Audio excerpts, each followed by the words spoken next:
And I sort of said it's a little bit like, when you're cooking a meal for a child, even though I didn't have children, or I still don't. But, it's about like hiding the vegetables in the meal. That, you're trying to get the good stuff into them, but you're covering it with them, with the secret sauce or whatever. The first story I did was the Chris Cairns court case. The Rugby World Cup was on.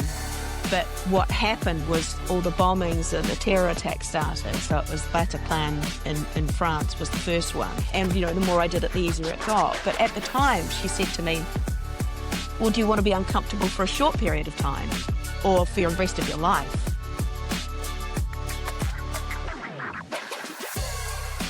All right, so thanks, Emma. I really appreciate you doing this. Nice to see you. Good to see you too. When I was thinking about doing this, I was trying to think of how to introduce you and, how it's relevant to the audience in the newsletter and on the podcast. And I kind of got back to thinking about when I was trying to recruit you for 2020. And I remember saying to my boss at the time, people just talk to her. People just tell her their stories. And then she tells her stories. It's just really weird. People just talk to her. So that's kind of how I kind of view what you do and who you are as a storyteller. Now, that might mean me putting, words into your mouth. How would you describe it? Oh, you've never said that to me before. What a lovely thing to say. Yeah, I don't know. I guess that is what a storyteller is. That you ask questions and hope that people feel comfortable enough to tell you. But yeah, I think all through my life, somebody was asking me about storytelling the other day, and I've been putting together a workshop about storytelling to help some clients that I've been working with, because it's weird that we have all these stories read to us as children, and then when you become an adult in the adult world and you're working in business, and you say to somebody, "Well, what makes a great story?" and they go, "Oh, I don't know."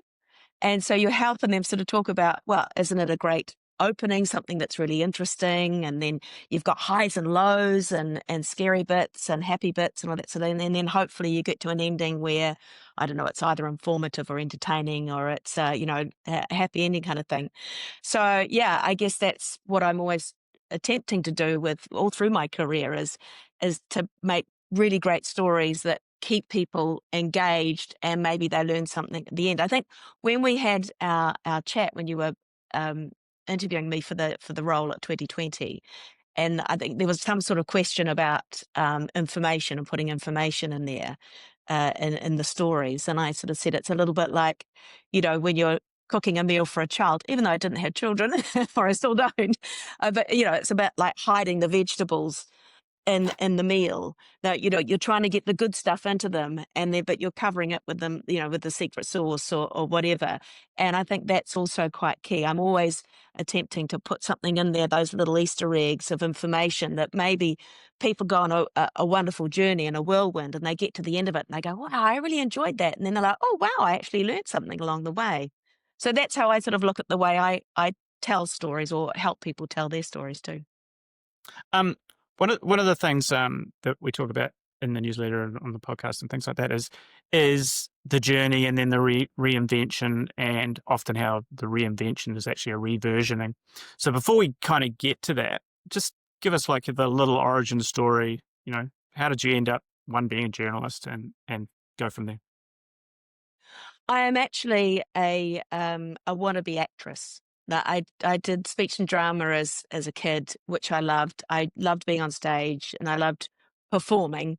And then but I didn't have the confidence. I mean, I come from a theatrical background. My mother was a dancer on the stage in the West End in England. My dad went over, and he was also on the stage as a singer. He even got a stunt role in a James Bond movie, because it was the 60s, and you just walked up and they said, have you done stunts before? And he's like, yeah. And they were like, great, and you come. And so I grew up with those amazing stories of the West End and theatre and dance, and lots of singing in my family as well. And I was like, this is what I want to do, and I want to go to London, and I want to do that. And so I did the speech and drama, gave the dancing a go, which was a bit of a disaster. My poor mother, who said, speech and drama would be good for you. And I was like, oh, okay, great idea. And so I did that all through my teens.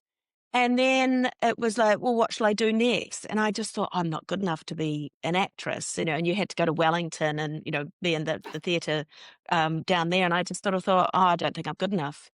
And weirdly, it was that whole thing of, I said to my mum, well, I'm not good looking enough to be a lead actress. And then she's like, well, but there's loads of roles that you can do. But I was so fixated on, I'm not good looking enough to be a lead. So therefore I can't, that weird childhood brain of mine. I'm not good looking enough to be a lead. So therefore I can't be an actress, which is, so sad at the time. And I think if my mother had realized, she would have tried to help me along a bit and go, no, the character parts, you want to make people laugh, all that sort of thing. And so then it was like, well, English is my thing. What else can I do? And weirdly, I was playing golf for New Zealand at the time as a junior. So that distracted me for a while. And then it was like, okay, I've had enough of golf. What can I do? And that's when I thought, oh, maybe journalism. And I heard about AUT and the communications degree. And I thought, wow, I can learn all sorts of little bits and pieces. I was actually working part-time in radio at the time, paneling on shows like Love Songs to Midnight with Pete Sinclair, which was hilarious. And then, getting just roles on paneling for ZB and classic hits and all those sorts of things. And then at the end of it, I was like, well, I'm going to major um, as a journo, because I'm already working in radio, and then I'll be able to write. And so that's how I sort of started. And then I got a role on Radio Sport, producing the shows for the guys on Radio Sport. And that was the very, very beginning in the early days. Ended up on the show with Martin Devlin, which people still talk about, which makes me laugh. And actually, one guy rang up one day because I was on air with Martin, and he goes, "Weren't you on Love Songs to Midnight?" I was like, "Oh God, that show chases me." So that's how I got into journalism, and I started out in radio, and then went overseas, came back, and then got into TV3 sport, and then just progressed from there. Campbell Live, across to 2020. Then sadly, 2020 was no longer with us, so then went to, what was it after that, 7 Sharp, and then eventually across to England with the Europe correspondent job. Just out of curiosity, do you have a sense that people do just talk to you? Uh, no, not really. I'm always interested. I guess I'm always interested in people. I ask a lot of questions, and I think people people like it when you show an interest in them. And I don't know, maybe, people have told me I have an energy, a nice energy, and I think, and I don't do that intentionally, but maybe my enthusiasm for people and enthusiasm for them and their stories, because every single person you meet has an amazing story. You just have to sort of dig away a little bit. But I've learnt so much from people that you might never expect to teach you a lesson have come out with this incredible story. So there's so many out there, and I think that's also why I'm really enjoying my transition. I know I'm jumping ahead, Al, but transition into writing now, because it's like, wow, look at all the weird and wonderful things I've done and experienced, and now I can put them into my own stories. So I guess that leads us on to what I was talking about before, the whole reversioning, repositioning, or pivoting as we get Mm. older, and sometimes we kind of end up going back to kind of what we originally really, really liked. And so much of what's come before is almost accidental, and we then become deliberate and go to what we really wanted to do, if we're fortunate. I realize that's a luxury. So run us through a little bit through your big pivot. I think it was after I was the correspondent for a couple of years in London, and I arrived at the end of 2015. The first story I did was the Chris Cairns court case. The Rugby World Cup was on. But what happened was all the bombings and the terror attacks started. So it was Bataclan in France was the first one. And, going over there to Paris, and I was like, I have, whoa, I have never experienced anything like this before. The world media was right there in Paris, trying to get stories up, and talk to people about things that were horrific, which, people hadn't really experienced before. So that was, I did that. There was a lot of attacks. It was unbelievably draining, and frightening and scary. And my father was like, "What the hell is going on? You're not meant to Yeah. be doing these stories." And I was like, "Well, Dad, I'm a Europe correspondent. This is what we do. But you're not meant to be in the war zone." "Dad, I'm not in a war zone. It's okay." But yeah, it was, I think it was, I'd always wanted to go to London. That was one of the reasons why I went for the role. I was also feeling a little bit itchy scratchy in the 7 Sharp role. I knew I wanted to go and do something else, and I just couldn't quite figure out what it was. And this little voice in my head said, "You should go to London." And I was like, how the hell am I going to get to London? Who in their 20s in the Kiwi community is going to want to flat with somebody in their 40s? Where was I going to live? How could I afford it? And then that's when I applied for the role and got the role. But yeah, it was two years of pretty relentless. You're working 24/7. You didn't really have a holiday. If you did have a holiday, if anything happened, you'd be dragged back. You weren't really allowed to go away. You always had to be on call. And I just sort of thought of at the end of it, I thought, I don't want to be a journalist anymore. I don't want to always focus on all the bad things that are happening in the world, because I sort of thought of myself as a pretty happy person and I always gravitated towards comedy. I always wanted to find the light with the dark. And I just thought, I think I've reached the end here. I need to go and find another job.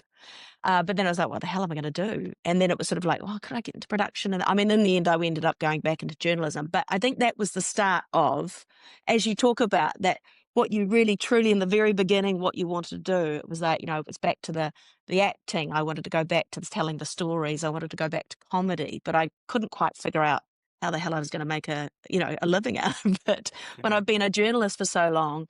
And you also have a lot of people that especially in production and television, there's always snobbery, isn't there? And I think, if you're a journalist, people in television and film are like, you're a media journalist, you're a news journalist, you don't know how to tell stories. And it's like, yes, I do. But then, of course, you have to somehow figure out how to prove yourself.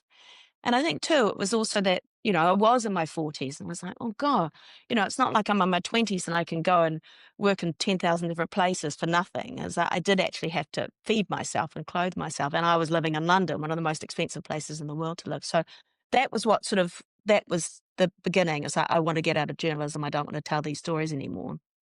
And then I was working at a science and technology show, 2019, just got the job.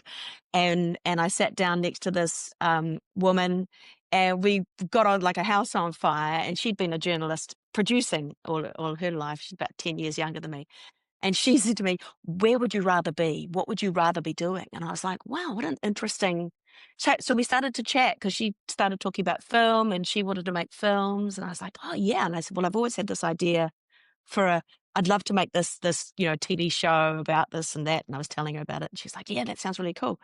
And then, of course, the following year, COVID hit. And I think so many people suddenly looked at life and what they were doing and went, maybe it doesn't have to be this way. Maybe I can try something different. And McKee's rang me up out of the blue. Well, no, it wasn't out of the blue. We were always talking. But she rang me up and she said, I've written 2 short films. Would you help me make them? And if we make these 2, then you have to write your short film, and I'll help you make that. And I was like, okay, that sounds easy. I mean, it's production. We're used to that.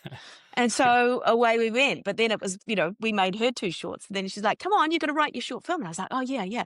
And I'd never written dialogue before.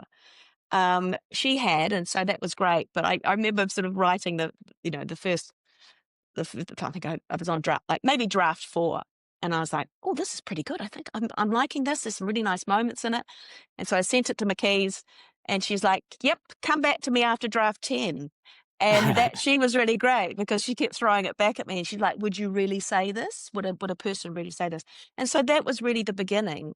And so we're sort of creative partners now. We went to Cannes in March and, we're developing a feature film script now. But that was sort of where it all began that first day at work when she's like, where would you rather be? What would you rather be doing? And we're quite different people. But we have, so many things in common. It's about friends. It's about family. It's about trust. It's about hard work. It's about hustle. It's about wanting to be more creative.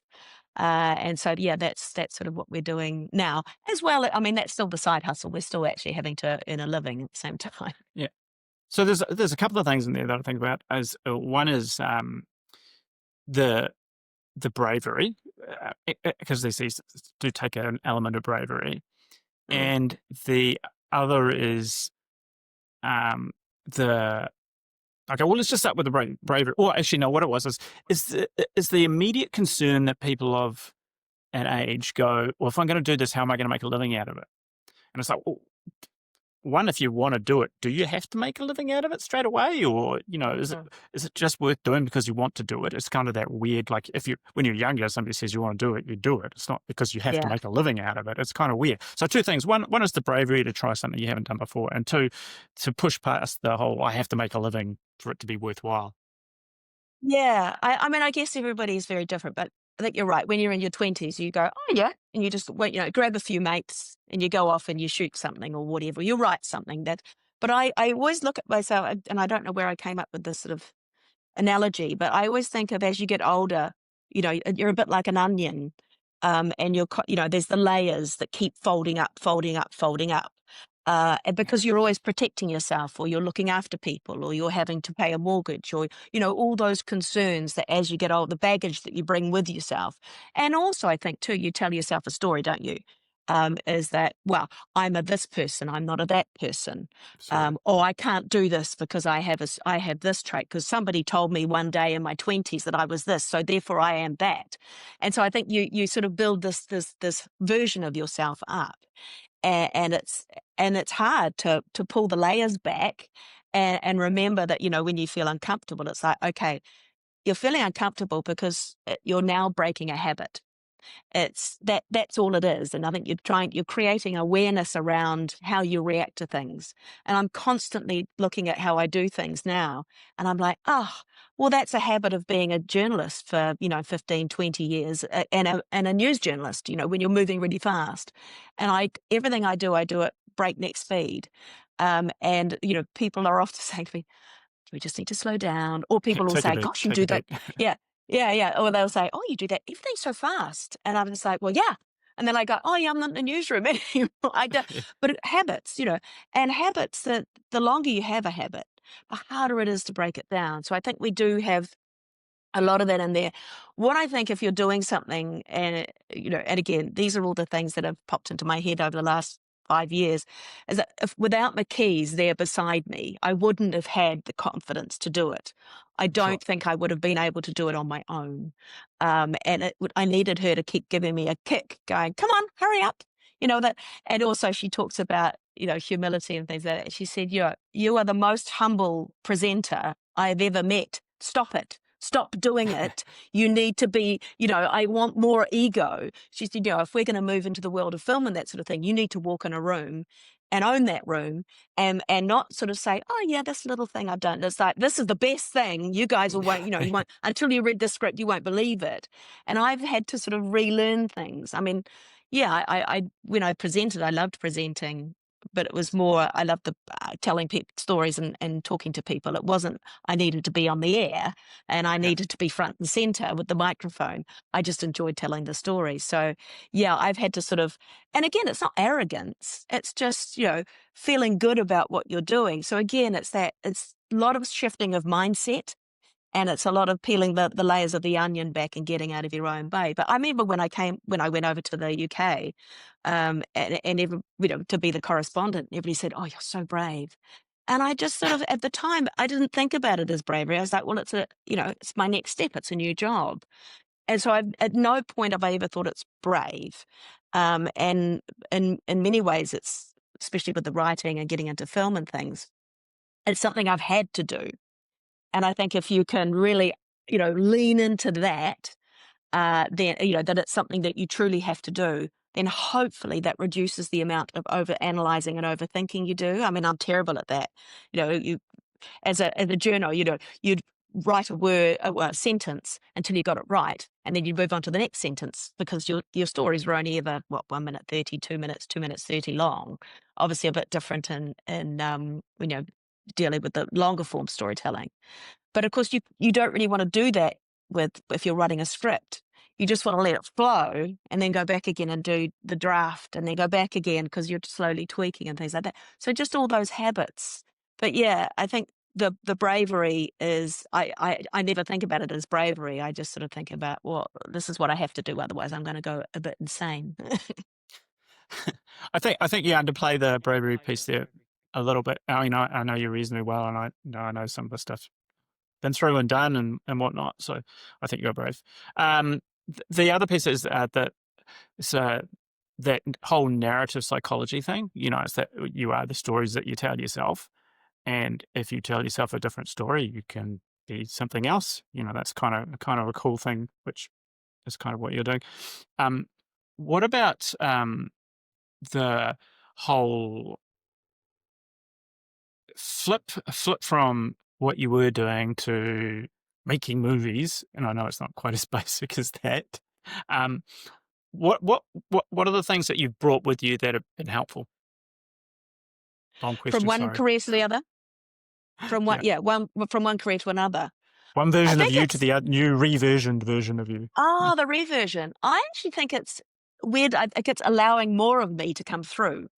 As the journalist, it was always about everybody else, but about the writer, you want to feel more, you want to, be more a bigger part of your story. So I think the but I think also not to dismiss what you have done, because Yep. that's all, all that experience, all those experiences, all the people that you have met, they all bring something to the party.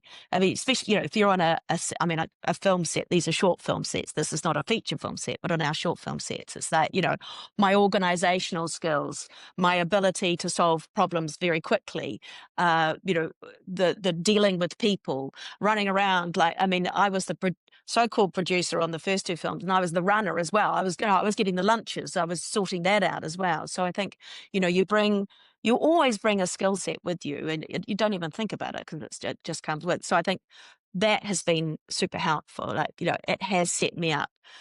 What I have had to learn, and I mentioned before, is just being able to speak about myself without feeling embarrassed, without feeling a New Zealander about it. Yeah, yeah. Oh, I don't do much, and I'm just a little New Zealander. And I've actually helped a few people in the UK who have come over, and they wanted help with their presenting and talking to clients and things like that. And I think one woman came to me, young woman came to me, and she was pretty much the sole person over in the UK from the New Zealand company, and she was fronting clients all the time. And I said, so tell me a bit about what you do and all that sort of thing. And I said, you know what? You don't need presenting help. You're a great presenter.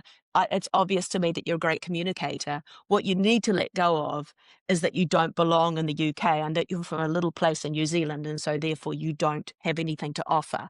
That's what you need to let go of. I said, you are here and you have every reason to be here, and you've got something really interesting to say and to sell. And she just went, ah, yeah, okay, cool, thanks. And that was it. That was all. And I think I see that a lot with women. Any women that I've sort of Sure. helped with presenting and moderating and things like that. Same sort of thing. Women have this terrible habit of going, oh, I wouldn't be able to do that and that sort of thing. And I was like, well, hang on, look at all the things you've done, and then what you're speaking about is what you know about. So you've got, Yeah. every right and every reason. But the only reason I can say that to them is because I've experienced that myself.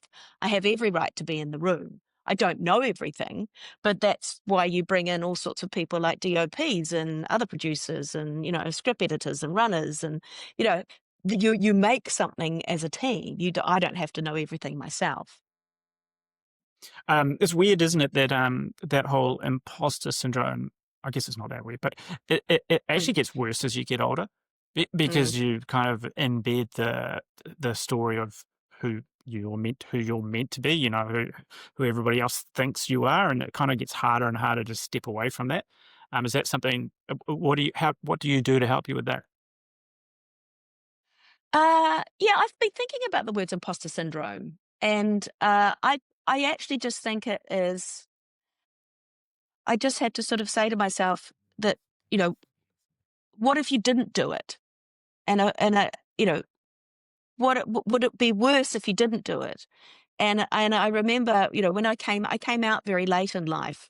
I was in my late 30s, and I remember a friend, Rhina, who and she was amazing. And I remember talking to her, and she said, well, what would you prefer? Because I was like fearful of telling my parents. I was fearful of telling my friends. I was worried about, all that sort of stuff, which was ridiculous. And I didn't need to worry about it. But at the time, because I had been in the closet for such a long time, it was, I had to sort of bring it out from my very depths. It was literally like sort of pulling it out and actually sort of saying it to the world.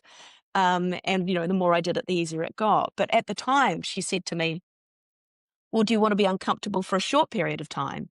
or for the rest of your life. And when she put Yeah. it like that, I was like, oh, there's no choice. And so, it was always like, yes, I am totally uncomfortable saying this, but get it out there and, I feel relief. And I think that's sort of the imposter syndrome too. What would you prefer? That you never ever do this. And, you read books about people sort of talking about the regrets at the end of their lives. And it's always about the things that they didn't do rather than the things that they Yeah. did do. And I think more and more I'm just, I do have to take deep breaths, and I do have to, talk to my wife and my creative partner about things sometimes. And sometimes you just need somebody to give you a kick, and away you go. But I think it's also accepting that you will always make mistakes, because that is life. But it's also not the end of the world when you do. And you'll Yeah. learn from that. And, all these people, these women I talked to about presenting, I was like, so what if you stumble? So what if you say, I don't care. Just make sure you're telling me a great story, or make sure that you're telling me something that's exciting and that you're passionate about, and that'll come through, when you talk to me or talk to a crowd, or whatever. So I think that's is sort of, the imposter syndrome is just like, what would you prefer? Small amount of Yeah. uncomfortable or lots? Yeah. One of the things I think as we get a bit older as well, we kind of tend to isolate. Our friend groups get smaller. We don't move in as a wider range of circles. So we're not exposed to as many things. And you talk about sorry, I should know this. I've forgotten her name, your creative partner, who McKees, kind yep. of gave you the nudge. Yeah. It's kind of like, how important do you think it is to have those people around you that do challenge you and help you move through these things? Hugely. Yeah, you have to have those people. And I think there's a, some, I mean, I remember way back when I thought, oh, I need to find a producer, or I need to find a somebody or other. And I started looking. But it is, I think once you open yourself up to an idea, that it is, if you open yourself up to something and think, oh, well, maybe I'd like to get into film, without even knowing it, you actually sort of start reading things online, or you start talking to people about it. And that is when those people sort of start appearing in your life. And it's not Yeah. like they, magically manifest, but you have to be open and Yeah. actually go, I'm gonna do this. And it doesn't mean you have to launch straight in, but it's a gentle sort of evolving. I think you start sort of talking about it, thinking about it more, listening to more podcasts, reading more books, and then suddenly you do start talking to people. And it's amazing how many people go, oh, you should talk to so-and-so, or, oh, you should talk to so-and-so. I mean, for me, it was magical because I sat next to her at work, and I never expected that to happen. But yeah, I think you just have to sort of, bring it into your life more. And then that's when the people do start appearing. But, you also have to knock on a lot of doors. And there's that whole sort of thing of not getting discouraged. Like, Yeah. McKee's always talked about, I think it was last year, when we started talking about maybe we could develop a feature film. And she said to me, we have to go into it, no shame. No shame. So, we knock on all the Yeah. doors, we ring all the people on the phone. And if people say no or reject us, we don't care. We keep going. And there has to be an element of that to it as well. Just keep not bugging people, but, if somebody doesn't answer your text, give it a week, and then, send another one, or try ringing them up. And, don't just send emails, try and get on the phone, try and get in front of them. I mean, I was running around at Cannes, and I just remember running around thinking, what am I doing here? I've Yeah. created a couple of short films. This is crazy. I had one guy, sales agent, and he's like, walk and talk. And I was like, oh my, oh, it's out of a movie. And I'm running down the road with him, with big long strides. And he's like, so tell me about your concept. And I was running along, chatting away to him. And I was like, what am I doing? But it was so exciting and thrilling. And at Yeah. the end of it, he said, okay, send me an email. And then, of course, I started going, hang on. Oh, did I say, oh, what did I do? Oh, what should I have done that? Should I have done that? It's like, oh, come on, Emma. You've never walked and talked before. That was so super exciting. You've learned a lot from it. We'll go again, and that's Yeah. sort of what you do. I heard this. There's this expression around luck, or can you create luck? And it's you can increase your luck surface area. So the more you expose yourself to things, the more lucky you get. And it just Mm, makes sense. It makes perfect sense. Um, yes. do you want to tell us what you're up to now, and what you're looking ahead to?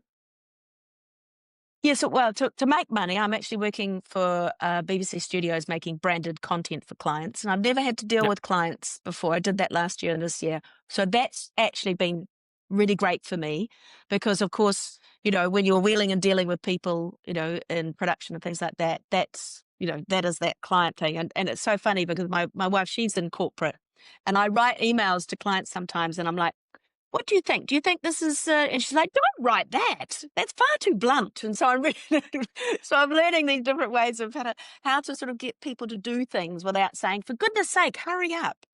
So there's that something, but so that's sort of to keep the money ticking over. But at the same time, I wrote a short film last year, a comedy, because this is what I really want to do. And I've decided, well, Mac and I were sort of thinking, what could we do with it? And it takes an awful lot of energy and money to make short films. And Yep. she's like, maybe you could develop it into a series because the world's going to hell in the handcart at the moment. Everybody's like, we need more comedies. And so that's what I'm working on at the moment Cool. is how can I turn my short into a pilot and then plot out. And I've never written a TV show before, so this is something that's new to me. So that's what I'm working on. Then we've also got this feature film in development, which is mainly being written by McKees, and then I sort of give feedback. But we're looking at should we go to Berlinale, and we went to Cannes. Can we do this? So who can we talk to? Talking to co-production people, that sort of thing. All those wheeling and dealing behind the scenes. And then, yeah, there's other little shorts. We're also working with BFI at the moment, which is the British Film Institute, working with a script developer. We've got a short.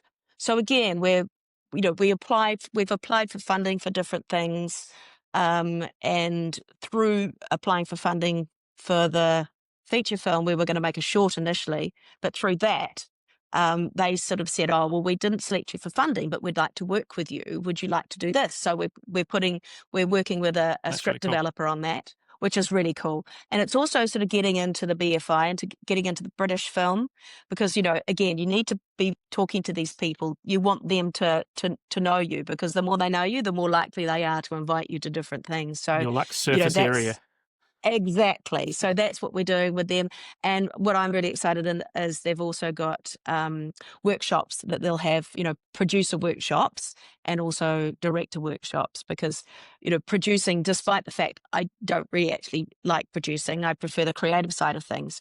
If you're going to write and if you're going to be a director, you have to have an understanding of the business and how that Yep. side of things works. So there's so many people out there going, I'm a writer, I need a producer. Actually, what you should be doing is learning about the craft of producing, because you also want to hold on to your own IP. You're going to make more money that way, and you're going to have more creative control. So, you need to look at it is a creative industry, but you need to look at it like a business at the same time. So, yeah, I'm trying to learn a lot about the business. We've had meetings with, tax people and all sorts of things, just trying to understand how it all works, entertainment contracts, all that sort of thing. So, yeah, there's a lot going on, and just finding that time, that creative space where I can sit and write. Yeah. So all pretty exciting stuff for a young lady who was playing golf in Northland all those years Yeah. ago. Yeah, it's kind of weird, isn't it? I mean, that was the other thing. I was like, oh, maybe I could make a sport movie. And then my wife was like, yeah, No, but not about golf. I was like, yeah, that no. maybe that's true. There's no good sports movies, Emma. There's no good sports movies. Yeah, well, I was looking at being at like Beckham the other day, and I thought I really Oh, love that okay. movie. It'd be so great to see another film like that. But yeah, this is the thing. I've got, Al, I always remember you walking around at work with your notebook, writing down things, and that's me now. I hear lines from something, and something happens, and I'm scribbling away for all these ideas that you're gonna feed into something. So yeah, it's exciting. It's nice to have the side hustle, as we call it, although the side hustle sucks up a huge amount of time. But Yeah. it is a lot of fun, and I do feel reinvigorated again. I was at the end of my time as a correspondent, 2017, I was getting a bit worn out and a bit over Yeah. it, and so this has really sort of inspired me again to go back to my roots, which is cool. Just before we go, is there a way people can see Late to the Party? There will be. I need Okay. to put it on All right. YouTube. I need to put it on YouTube. Yeah, Yes. do that. It's a really cool That film. I really enjoyed it.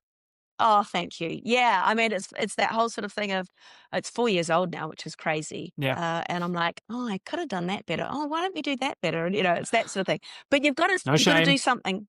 Yeah, exactly. You've gotta start somewhere, and I'm proud of it because I got off my butt and did it. And, so many people that you talk to in the film thing, and they always sort of say, "But have you done anything?" And it's like, "Yeah, I have. I have Yeah. made a Yeah. short." Yeah. And that's the difference. If you can show that you've actually done it, don't sit there and wait. Like, show that Yeah. you've actually done something, then that's yeah, that's everything. All right. Well, thanks for your time. I really appreciate it. I know, we talked about all the cool stuff and how exciting it's all been, but I know at times it's been pretty difficult. But I've really enjoyed watching how you're getting on. It's a shame you have to do it so far away. We don't get to see you. I always I look back pretty fondly on our times working together. So, Yeah. well done. And hope it really keeps going for you. It's really exciting. Thanks so much, Al. Thanks for your support. I know, and I've got so many wonderful people back home that just little texts and emails now and again is amazing. And of course, I did the crowdfund for Late to the Party. So many of my friends and family sort of put money in to actually make that happen. So yeah, it's the Kiwi roots. They're very strong. I haven't lost my accent, as you can hear, and there's no shame in that Kiwi accent. It makes a big difference in the UK. But we really appreciate your support. Lovely to chat again. All right. Cheers, Emma. Bye.